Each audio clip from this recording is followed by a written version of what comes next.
Hello, in this lesson we'll talk about Webmaster Tools. This is one excellent tool from Google. You can type it in Google, Webmaster Tools, and here's the link. Alright, you will have to log into your Gmail account in order to use Webmaster Tools. And here's the Google Webmaster Tools. Alright, so we will add this website to Webmaster Tools. You just have to click on Add a Site and simply paste the URL of your website. Right? After that, you will have to download the HTML verification file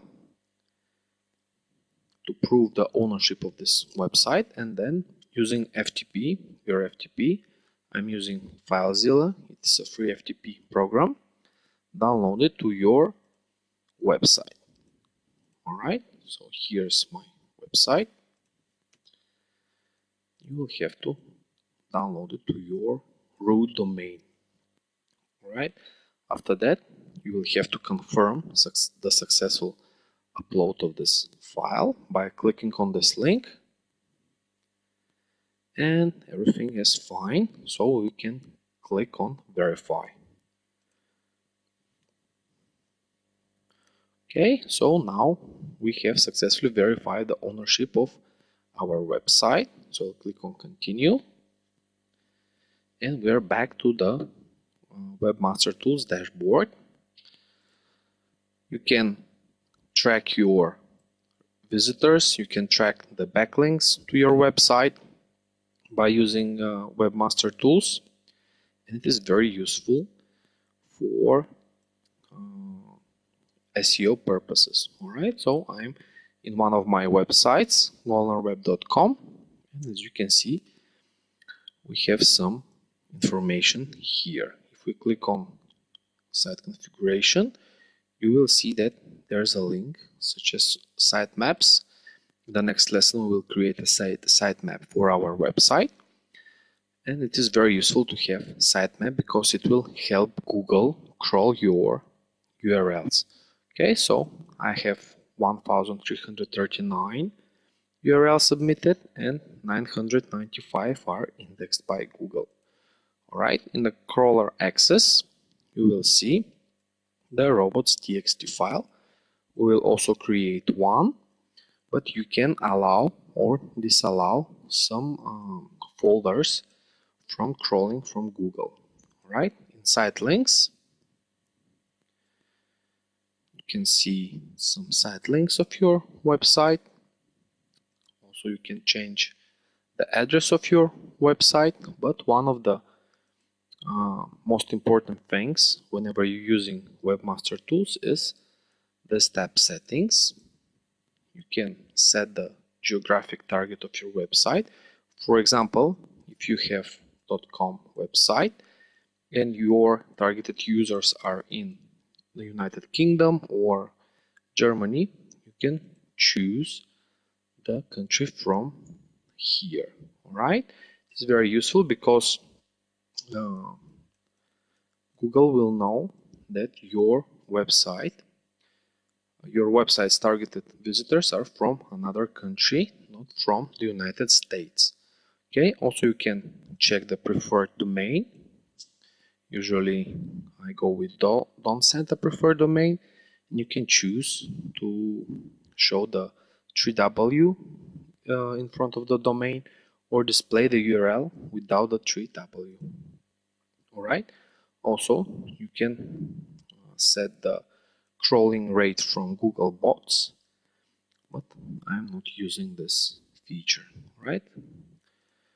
Also, in your sites on the web, you can get the information for your website. For example, let's have a look at the search queries.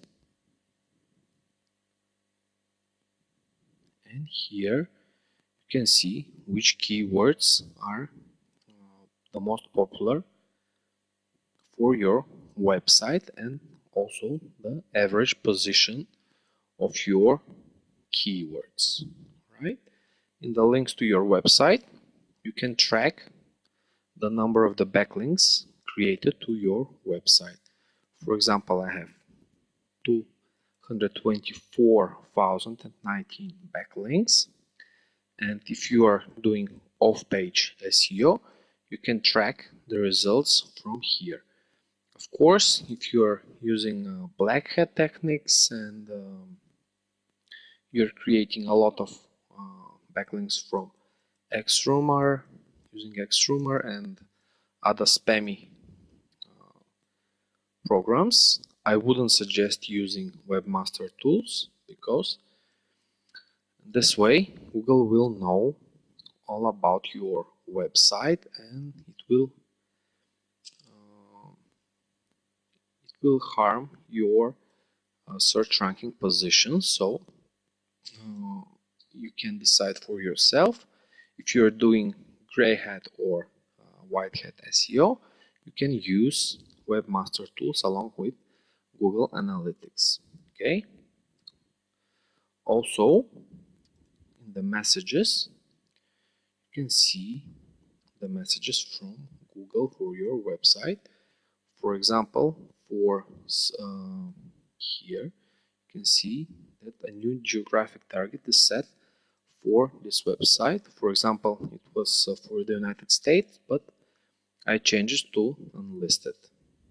Alright, if you have some problems with recent Google updates and your site is down, or you have received a message about your website, something like you're using bad links for your website, you can also send a reconsideration request and remove the bad backlinks for your website, and in this way Google will answer you maybe in 2 to 4 weeks with the answer whether you will go again up to the Google search results, or maybe you have to change some other things. Alright, so basically this is about the Webmaster Tools. It is very useful if you are doing a lot of SEO work, so you can use it for your website.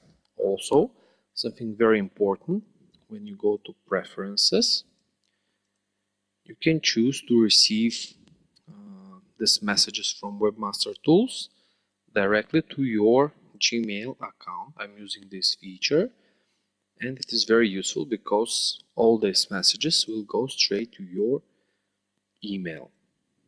Alright, so use Google Webmaster Tools and track the results of your website. In the next lesson, we will create a sitemap for our website and we will upload it to the Webmaster Tools.